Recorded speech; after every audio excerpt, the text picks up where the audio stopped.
in the most expensive dining hall of a 5-star hotel, when my father-in-law threw his 25th anniversary wine glass right at my face. The entire restaurant fell dead silent. My mother-in-law grabbed my hair, screaming at the top of her lungs. Mother-in-law says, "How dare a worthless girl like you crash our party? Get the hell out of here right now." My 5-year-old daughter started crying in fear. But what they didn't know was that the very table they were sitting at, and the entire hotel they were standing in, belonged to none other than the same starving, penniless daughter-in-law they had kicked out of their house 4 years ago. My name is Meera. 5 years ago, I was married to Rohan, who belonged to a massive business family. They had money, cars, and, above all, extreme arrogance. As long as I was under their thumb, everything was fine. But a year into the marriage, when I refused to sign their illegal business contracts, their true faces came out. One night, my husband, mother-in-law, and father-in-law collectively threw me out of the house. I was pregnant at the time.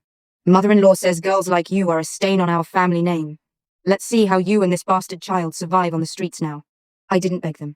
I stopped crying and made a firm decision I would take revenge. Not by screaming and shouting, but through my success. The next 4 years were not easy. I raised my daughter, Ananya, completely alone. By day, I worked a small job, and by night, I poured my soul into building a new tech startup. After 4 years of relentless hard work, my startup became the country's largest hospitality and real estate company. I bought the city's finest luxury hotels, including the very 5-star hotel where my father-in-law used to brag about his wealth. I changed my name in the market and operated under the banner of MR Group, so my father-in-law's family never got even a sniff that I was the one behind this empire. Voiceover. Then came the day.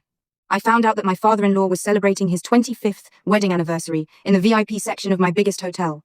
He had invited the city's top politicians and his biggest business clients. Dressed in simple, cheap-looking clothes, I took my daughter Ananya and sat at a table right next to their party. The moment my mother-in-law noticed me, her face turned red with rage. She marched over to my table, furious. Mother-in-law says, "Have you come here to ruin our reputation and disgrace us?" My father-in-law, in a fit of rage, threw his wineglass straight at my face. Their biggest investor, Mr. Singhania, the richest man in the city, stood up in shock.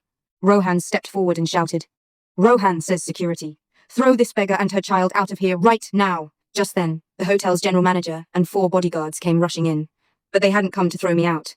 The general manager bowed respectfully in front of me and spoke loudly for the entire hall to hear. General manager says me, "Good evening, ma'am. Sorry for the trouble. Did these people misbehave with you?" Father-in-law says, "Have you lost your mind? She is just a penniless, starving girl." General manager says, "Sir, mind your tongue and speak with respect. She is not just the owner of this hotel, but the owner and CEO of the entire MR Group, the same company whose offices you've been groveling at for the past 6 months to beg for a 50 crore loan." Deafening silence fell over the room, as if a bomb had exploded. My husband Rohan's face went completely pale. My mother-in-law dropped her expensive purse on the floor.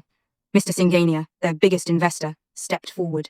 Mr. Singhania says to my father-in-law, "You treated the CEO of MR Group like this. Our deal is over right here. I do not do business with such disgusting and vile people." Wiped the wine off my face, held my daughter's hand, and stood up right in front of them. I looked directly into my father-in-law's eyes and spoke very calmly. "You asked me what my status and worth is, right?